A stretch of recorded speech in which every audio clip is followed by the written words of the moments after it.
Everyone. My name is Beth Oppenheimer, and I'm the Executive Director for the Idaho Association for the Education of Young Children. And joining me is Alex LeBeau. I'm president of the Idaho Association of Commerce and Industry.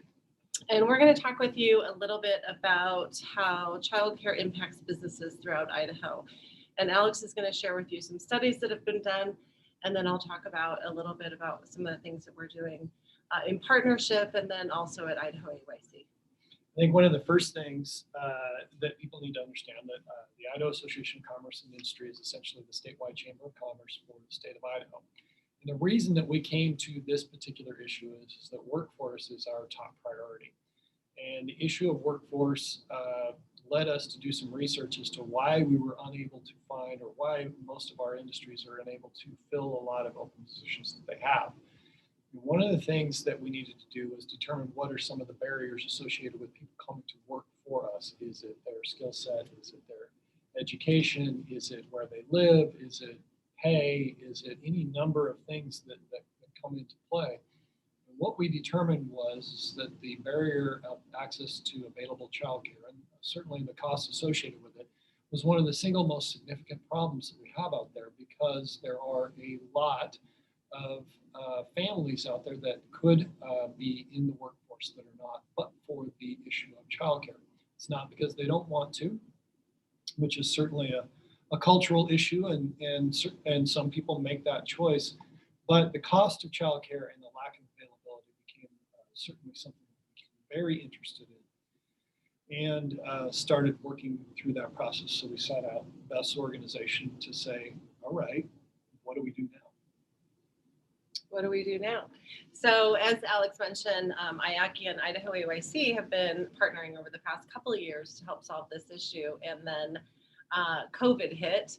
And so, which was not great, but one of the blessings that came out of COVID is it really elevated the conversation around childcare and really saw the need, especially our business leaders throughout the state. So as we move forward, we're going to continue the conversations. One of the solutions that we're looking at is looking at building up our local collaborative structure. And up in Coeur d'Alene, you all have a really fantastic collaborative structure up there. And you've got lots of folks at the table talking about this. And we're going to continue to do this throughout the state. I always like to say that, so many folks look at government to solve this problem. Government's not going to solve this problem alone. And so that's why we have to partner with our businesses and bring them to the table to see how we can really look at this at a community level to make sure that all families have access to affordable quality childcare. Moving forward, we're happy to have discussions with you and talk with you whenever you know. I know up in Coeur d'Alene, I say it all the time, you guys are doing really, really great work to help solve this issue. And so keep up the great work, and we're happy to help wherever we can. One of the things that I'd like to add too is the issue of the local collaboratives is a solution that actually Beth's organization helped create from the PDG grant, of which we had some difficulty in this last legislative cycle. Nevertheless, we'll solve that problem because this is not a problem that can just be dealt with through misinformation and things like that about what it is we're trying to accomplish. Understand that the issue of childcare affects large businesses like some of them that are behind me, as well as medium and small. I can promise you that the companies behind me, if they have a childcare problem, they will solve it, and they will solve it on their own, irrespective of what government does or thinks. The problem that we run into is that not every industry in the state is large. There's a lot of medium and small businesses, and our members are very cognizant of the fact that we have to create these types of solutions. That's where Beth's local collaboratives come into play, because it's an opportunity for smaller and medium-sized industries to work with people in the childcare arena, elected officials, whomever it might be, to come up with a solution that works for that particular community. So those opportunities are available to them. The PDG grant went to help support that. There will be dollars that will come and help support that as we continue to expand this across the state of Idaho. But what has been done, as Beth said, and I will certainly echo, you guys have done tremendous work up in the northern part of the state. But there is considerably more to be done, because I'm sure all of you, all of the employers, are still struggling with the fundamental problem, and that's access to a quality workforce. And removing those barriers is the same as any other barrier or any other benefit that we would see.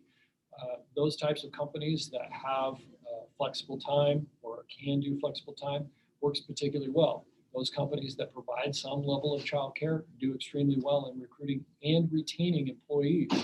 One of the things that we look at as is the same as providing healthcare or providing a vacation or any other benefit associated with that.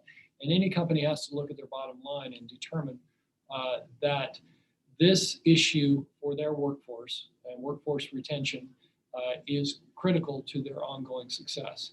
We have a lot of survey data. We have a partnership with the U.S. Chamber of Commerce that provides us with additional information, not just surveying employers, but also surveying the employees about what they would desire to help them be supportive of families. One of the most unique things associated with it is even those employees that don't have children that need childcare were extremely supportive of this because it was a demonstration that their company actually cared about their families. And that helps overall for workforce retention and recruitment because of a quality employer. So there's a lot of benefits, a lot of upside to this. We've got a lot of work to do, but we appreciate all the partnerships and supports that we can bring. All right, well, I don't have too much to add. Thank you so much for asking us to join your conversation today. And again, we're happy to continue the conversation in any way that we can, but thanks for all that you are doing up in North Idaho. And I know Beth, along with this, will send the contact information to both of us, including the cell numbers and whatever. If we have the opportunity to be able to come up there and be in person, I know both we'd be happy to do that. But if you have any additional questions about what it is that we're undertaking or want additional copies of the surveys or more details, please let us know. All right. Thanks so much, everyone. Thank you.